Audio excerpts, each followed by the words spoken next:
सरकार ने समय समय पर और काफ़ी बड़ी बड़ी संख्याओं में पुलिस के अंदर सिपाहियों की भर्ती की है और अभी भी बहुत बड़ी तादाद में जो है वो सरकार के द्वारा पदों का सैंक्शन हुआ है। जितने हमारे बिहार के एलिजिबल छात्र और छात्राएं हैं, उनके अभिभावकगण हैं, शिक्षकगण हैं, सभी से अनुरोध कर रहा हूं कि ये एक बहुत ही बढ़िया अपॉर्चुनिटी है और ये लंबे समय तक चलने वाली अपॉर्चुनिटी है। सब लोग दिन रात मेहनत करके अपने आप को जो है अब इस परीक्षा के सफल होने के लायक बनाएं। सेंट्रल सिलेक्शन बोर्ड है, इसमें आज तक कोई पेपर लीक नहीं हुआ है, तो हमारे जो मैकेनिज़्म है वो सफिशेंटली स्ट्रॉन्ग पहले से हैं, लेकिन हम इसको और जो है स्ट्रॉन्ग करेंगे कि जब लिखित परीक्षा होगी तब भी बायोमेट्रिक में दोनों थंब इम्प्रेशन और फेस का जो है फोटोग्राफ वो उसका डेटाबेस बन जाएगा। उसके बाद जब हमारा फिजिकल जो टेस्ट में लोग आएंगे उनका फिर दोबारा से जो है दोनों थंब इम्प्रेशन और फेस का जो है वो फोटो होगा और उसको पुराने वाले से मिलाया जाएगा। अभी जो हमारे पास रिक्विजिशन जो है वो मात्र एक्साइज डिपार्टमेंट का है, जिसके अंदर 689 कांस्टेबल्स को जो है वो बहाल करना है। लेकिन तो आपने चेयरमैन को अभी सुने, अभी और सुन लीजिए, वीडियो को पूरा देखिए पहले, उसके बाद मैं आपको बताता हूँ कि भाई आपको पढ़ना क्यों चाहिए। क्योंकि जो सीएसबीसी के नए चेयरमैन हैं, आप सबको पता है, और इन्होंने सब कुछ यहाँ पे बताया। क्या क्या बताया कि भाई एग्ज़ाम अब कैसे लिया जाएगा, पढ़ने वाले लोगों का सिलेक्शन होगा। मैं बता रहा हूँ फिर से, पढ़ने वाले लोगों का ही सिलेक्शन होगा, मैं कई बार बता चुका हूँ। और ये जो भर्ती प्रक्रिया है ना, बिहार पुलिस में जो बम्पर भर्ती है 67,000, ये लगातार अब जो है ना 2-3 साल तक वैकेंसी जो है ना, ये 60,000 के आसपास में वैकेंसी है, ठीक है ना। ये वैकेंसी लगातार आएगा। और दूसरी बात, आप लोग का जो क्वेश्चन आ रहा था 689 पोस्ट जो आप लोग जिसके लिए जो लोग यहाँ पे फॉर्म भरे हैं उत्पाद सिपाही के लिए, ठीक ना, उत्पाद सिपाही के लिए बहुत सारे लोगों का मन में क्वेश्चन था। तो सर ये एग्ज़ाम कब तक होगा, इसके बारे में भी मैं आपको बताऊंगा, क्योंकि यहाँ पे जो चेयरमैन है ना सीएसबीसी का नए चेयरमैन, यहाँ पे सब कुछ इसके द्वारा बताया गया है। दूसरी बात, नई वैकेंसी के लेकर आप लोग का बहुत सारे डाउट है, और भर्ती प्रक्रिया जो नोटिफिकेशन जैसे नई वैकेंसी आता है ना, तो आपको मौका नहीं दिया जाएगा, क्योंकि यहाँ पे साफ साफ बताया जा रहा है। पहले आप इस वीडियो को देखिए, उसके बाद मैं आपको सब कुछ बताता हूँ, ठीक है। जैसे जैसे जो है वो समय होगा, क्योंकि सरकार के द्वारा बहुत अधिक मात्रा में पद सैंक्शन कर दिए हैं, तो जो संबंधित विभाग है वो हमें रिक्वेशन देते जाएंगे और उन रिक्वेशन के आधार पर हम अपना रिक्रूटमेंट। केंद्रीय चयन परिषद सिपाही भर्ती बोर्ड ने एक बहुत ही महत्वपूर्ण मीटिंग की है। उस मीटिंग में जो भर्ती की प्रक्रिया है उसको किस तरह से पूरी तरह से पारदर्शी बनाया जाए, किस तरह से इम्पर्सोनेशन के केसेस को रोके जाए, किस तरह से जो लीकेज है उसको रोका जाए, किस तरह से जो इलेक्ट्रॉनिक सिग्नल्स हैं उसको जैम किया जाए, इस सब के बारे में बहुत विस्तार से चर्चा हुई। हमने सभी स्टेक होल्डर्स को बुलवाया था, जिसमें हमारे उत्तर प्रदेश के भर्ती बोर्ड के एडिशनल डायरेक्टर जनरल और इंस्पेक्टर जनरल साहब भी आए थे। हम लोगों ने आपस में बातों का बहुत विचार विमर्श किया, डिटेल में दूसरे में जो चल रहे हैं, प्रक्रिया चल रही है उसके बारे में शेयरिंग भी किया, और कुछ नई नई चीज़ें जो हैं जो वहाँ पे वो लागू करते आए हैं या कुछ चीज़ें ऐसी जो हम लागू करते आए हैं वो उनको हम लोगों ने शेयर किया। उसके अलावा हमने कुछ एजेंसीज को बुलवाया था जो टेक्निकल जो है वो काम करते हैं। टेक्निकल काम का मतलब मैं आपको बताता हूँ। जैसे सबसे पहले है बायोमेट्रिक। अब बायोमेट्रिक में पहले केवल एक अंगूठे का निशान लिया जाता था, तो अब हम उसको सुधार करके दोनों अंगूठों का निशान और फेस का फोटो, फेशियल रिकॉग्निशन, तो ये चीज़ बिहार में हम इंट्रोड्यूस करने जा रहे हैं।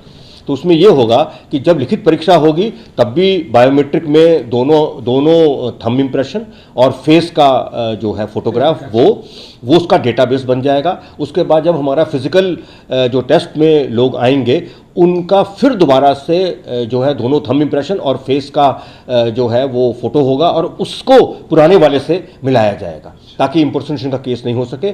और जब अंतोगत्वा जब वो सिलेक्शन भी हो जाएगा, सिलेक्शन के समय हमें जानकारी दी गई है कि बायोमेट्रिक जो है वो वहाँ पर चेक नहीं करते, तो हम सिलेक्शन के बाद, मतलब सिलेक्शन के बाद में जब वो ज्वाइन करने जा रहे हैं तब भी हम वहाँ पर बायोमेट्रिक जो है वो चेक कराएंगे, ताकि वो बायोमेट्रिक का जो डेटा है वो बिल्कुल सेम डेटा रहे जो हमने फिजिकल टेस्ट में रिकॉर्ड किया है और जो हमने लिखित वाले जो परीक्षा है उसमें रिकॉर्ड किया। और पूरा भरोसा रखें, हमारे बोर्ड पर पूरा भरोसा रखें कि जो भी छात्र और छात्रा जो है वो प्रक्रिया का अक्षरशः पालन करेंगे और मेहनत करके आएंगे, वो उनका सिलेक्शन जरूर हो जाएगा।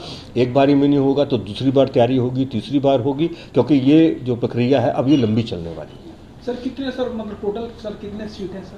देखिए, अभी जो हमारे पास रिक्वेजिशन जो है वो मात्र एक्साइज डिपार्टमेंट का है, जिसके अंदर 689 कांस्टेबल्स को जो है वो बहाल करना है। लेकिन जैसे जैसे जो है वो समय होगा, क्योंकि सरकार के द्वारा बहुत अधिक मात्रा में पद सैंक्शन कर दिए हैं, तो जो संबंधित विभाग है वो हमें रिक्वेजिशन देते जाएंगे और उन रिक्वेजिशन के आधार पर हम अपना रिक्रूटमेंट प्रोसेस बहुत। तो आशा करते हैं आप लोग ये वीडियो देखे होंगे। अब मैं यहाँ पे बताता हूँ सारी चीज़ें, आपको करना क्या चाहिए। अगर आपको सिलेक्शन लेना है तो बिल्कुल यार, अगर ये गलती कर रहे हैं तो गलती से बचना है, क्योंकि मैं आपको बता रहा हूँ कि अब पढ़ने वाले कैंडिडेट का ही मैं भी बोल रहा हूँ कि जो पढ़ेगा उसी का सिलेक्शन होगा, ठीक है ना। वो जमाना गया अब। तो आपको करना क्या, क्योंकि धीरे धीरे यार कंपटीशन हाई होते जा रहा है, तो आपको पढ़ना पड़ेगा। आप कुछ भी अच्छी चीज़ स्किप नहीं कर सकते हैं ना। तो देखिएगा, आपके सामने अभी चार वैकेंसी है। एक तो जो पहला वैकेंसी है, जो लोग आप सबको बताओ कि एक तो ERSS का है, ERSS का वैकेंसी है। इसमें कांस्टेबल का पद है, जो कि मैं आपको बता चुका हूँ। अभी मैं सभी वैकेंसी के बारे में बताऊंगा। इसमें सिपाही का है, ठीक है ना। और टोटल कितना पद है, तो यहाँ पे इसमें 2 चरण में बहाली होगा। पहला चरण में 7800 पदों पे होगा, इसलिए मैं बता रहा हूँ, और दूसरा चरण में 19,000 पदों पे होगा ERSS में, समझ रहे हैं ना। तो इसमें जो है सिपाही भी है और यहाँ पे SI भी है, दरोगा का भी है। और यहाँ पे ERSS में SI का लगभग 2200 प्लस वैकेंसी आएगा, ठीक है ना। तो ये 2 वैकेंसी यहाँ से हो गया। जो तीसरा वैकेंसी स्पेशल SI का जो वैकेंसी आता है आप लोगों के बीच में, जो कि BPSSC के माध्यम से यह जो भर्ती आता है, और यह भी जो है 2350 वैकेंसी है, यह भी आएगा इसी साल। और कब तक आएगा मैं आपको बता दूंगा, क्योंकि आपने अभी ये वीडियो देखे होंगे, आपको हालांकि मैक्सिमम चीज़ समझ में आ ही गया होगा। और एक जो है कांस्टेबल का, कांस्टेबल में क्यों बोल रहा हूँ, सिपाही का, बिहार पुलिस सिपाही का, इसमें जो है आप सबको बताइए कि लगभग यहाँ पे 12,000 प्लस जो है पदों पे भर्ती आना है। और जो कि CSBC के माध्यम से यह जो है भर्ती, CSBC के माध्यम से भर्ती प्रक्रिया कंप्लीट कराई जाती है, आप सबको पता होगा। ये वैकेंसी है। तो यार इतने बड़ी संख्या में भर्ती है, हाँ, क्योंकि भर्ती तो आना ही है, लेकिन सीट वही लेके जाएगा जो तैयारी करेगा, पढ़ के जाएगा। मैं बता रहा हूँ बार बार, वही का जो पढ़ेगा। जैसे बात है, सिलेक्शन उसी का होगा जो पढ़ेगा। तो आपको अब क्या करना पड़ेगा, पढ़ना पड़ेगा। तो इसके लिए आपको क्या करना है, अच्छा ये नोटिफिकेशन कब आएगा, तो मैं आपको बता रहा हूँ कि लास्ट फरवरी से आप लोगों के बीच में नोटिफिकेशन का दौर शुरू हो जाएगा। ये मैं बता रहा हूँ, इसलिए नोटिफिकेशन का वेट मत करिए। और नोटिफिकेशन जैसे ही आ जाता है, तो आपको मौका नहीं दिया जाएगा पढ़ने का। 2 से 2.5 महीने में, मैं बता रहा हूँ ना, क्योंकि भारी संख्या में पुलिस बलों की कमी है और स्वीकृति भी सारे पदों को मिल गया है ना। तो ये भर्ती आपके बीच में बहुत जल्द आ जाएगा, क्योंकि सरकार को जरूरत है, तो सरकार भी और आयोग भी, क्योंकि आयोग के पास अभी देखे होंगे कि उसके पास कोई वैकेंसी भी आया ही नहीं है, क्योंकि जैसे वैकेंसी आएगा तो वो एकदम धड़ल्ले से सारे प्रक्रिया शुरू कर देगा ना। कहने का मतलब तुरंत एग्जाम कंडक्ट करवाएगा, रिजल्ट जारी करेगा, तो आपको ज़्यादा मौका नहीं मिलेगा। इसलिए समय यही है पढ़ने का, तो आप पढ़िए यार। और देखिए, पढ़ने के लिए बहुत कुछ है, मैं आपको कई बार बता चुका हूँ। पढ़ना आपको वही है जो आपके एग्जाम रिलेवेंट है, हाँ। और आपको सिलेबस को ध्यान में रख के ही तैयारी करना है, क्योंकि आपको किताब पढ़ना ही पड़ेगा। और मैं आपको कई बार बता चुका हूँ कि यार NCERT को अभी मत छोड़िए, NCERT को पढ़िए, क्योंकि NCERT आप एक बार पढ़ेंगे, उसके बाद आप जो स्टैंडर्ड बुक है उसको फॉलो करिए, जो ऑनलाइन बुक है उससे फॉलो करिए, लेकिन NCERT को आपको पढ़ना पड़ेगा। मैं गला फाड़ फाड़ के बोलता हूँ। अब 68 BPSC में लोगों को जो है पसीना छूटा, तब लोगों को पता चला। तो हम आपके लिए NCERT का सीरीज देखिएगा। NCERT की सीरीज सभी लोगों के लिए इंपॉर्टेंट है, सभी लोगों के लिए, जो लोग SI के लिए तैयारी कर रहे हैं, जो कांस्टेबल के लिए तैयारी कर रहे हैं, ठीक है ना, बिहार के कोई भी परीक्षा के लिए तैयारी कर रहा है, तो भी आप इस सीरीज में आ सकते हैं, ठीक है। NCERT सीरीज में अगर आना चाहते हैं तो आपको 1099 रुपये लगेगा। कंप्लीट NCERT का सीरीज यहाँ पे मिलेगा, सभी का वीडियो, ठीक है, वीडियो प्लस PDF मिलेगा ऑल सेक्शन का, ठीक है, NCERT में।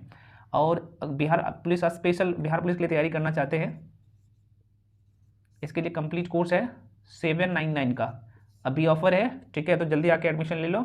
और बिहार SI का जो स्पेशल कोर्स है, ठीक है ना, इसके लिए 1099 रुपये का जो है कंप्लीट कोर्स है। ये दोनों बैच शुरू है, तो आप आ सकते हैं। जो भी जानकारी लेना है तो नंबर, ये जो नंबर दे रहा हूँ 9341766130, कॉल करके इन्फॉर्मेशन ले सकते हैं कोर्स के रिगार्डिंग। और पेमेंट आपको 7319924130 इस पे करना है, ठीक है। नीचे वाला नंबर पे, और स्क्रीनशॉट करके ऊपर वाला नंबर पे भेजना। उसके बाद मैं आपको ग्रुप में ऐड कर दूंगा, क्लास का लिंक आपको वहीं पे मिलेगा, पीडीएफ मिलेगी, और सबसे बड़ी बात है आप मेरे गाइडेंस में पढ़ेंगे ना, क्योंकि यार मैं बताऊंगा किस तरीके से आपको पढ़ना है, क्या छोड़ना है, क्योंकि सब कुछ नहीं पढ़ सकते है ना।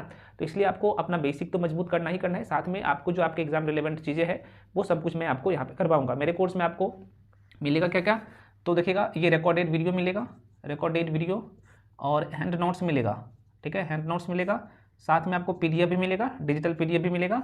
और पहले मैं आपको बेसिक कंप्लीट करवाता हूँ, ठीक है, उसके बाद यहाँ पे थ्योरी तो करवाता ही हूँ साथ में, और उसके बाद ऑब्जेक्टिव क्वेश्चन करवाऊंगा लगभग 10,000 प्लस, इतना कर लेते हैं एग्जाम में। हाँ, साथ में करंट अफेयर्स का भी क्वेश्चन करवाऊंगा, तो यहाँ पे जो लोग पहले से जुड़े हैं तो भाई आप लोग को बिल्कुल नहीं घबराना है, करंट अफेयर्स भी करवाऊंगा, ठीक है ना। करंट अफेयर्स का सीरीज 1-2 दिन में शुरू हो जाएगा आप लोगों के ग्रुप में, जो लोग पहले से जुड़े हैं, और जो बाकी जो क्लासेज बचे हुए हैं, जो लोग पहले से जुड़े हैं, तो भाई आप लोग का भी क्लास मिल जाएगा, तो जो कुछ क्लास जो रह गया वो मिल जाएगा, ठीक है ना। तो आप उसके लिए निश्चिंत रहिए।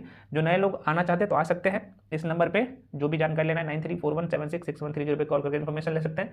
मैं फिर से बोल दे रहा हूँ यार, समय यही है पढ़ने का, तो या चाहे तो आप खुद से पढ़िए अगर सब कुछ आप जानते हैं क्या पढ़ना है, क्योंकि भाई आप सबको पता है कि ये जो वैकेंसी है ना, ये मौका आपको फिर से दोबारा नहीं मिलेगा, तो आप अपने हाथ से ये मत जाने दीजिए इस बार, अगर आप इसको सिलेक्शन लेना है तो, क्योंकि पढ़ना ही पड़ेगा। और अच्छे से एक बार मेहनत करिए, मैं फिर से रिपीट कर रहा हूँ, आप अच्छे से मेहनत करिए, क्योंकि कुछ लोग यहाँ पे मुझे बार बार मैसेज करके कॉल करके पूछते हैं कि सर मैं बार बार एग्जाम देता हूँ, मेरा सिलेक्शन नहीं हो पाता, मेरा एग्जाम ही नहीं निकलता। तो यार आपका रणनीति अच्छा होना चाहिए, आपका कंटेंट अच्छा होना चाहिए, बिल्कुल आपका जो है एग्जाम निकलेगा। एग्जाम निकालने से कोई नहीं रोक सकता, इसलिए मैं बोल रहा हूँ कि आपका कंटेंट और सब कुछ बहुत अच्छे तरीके से होना चाहिए, और आपको पढ़ना भी पड़ेगा, ठीक ना। मॉक टेस्ट, कुछ लोग यह भी बोल रहे थे कि सर मेरा मार्क्स नहीं बढ़ रहा है, तो इसके लेके कई सारे मैं वीडियो बना के दे चुका हूँ, तो आप उसके लिए निश्चिंत रहिए, तैयारी में लग जाइए, और आप मेरे साथ आना चाहते हो तो आ जाइए, क्योंकि मेरे गाइडेंस में आप सब कुछ पढ़ेंगे, ठीक है।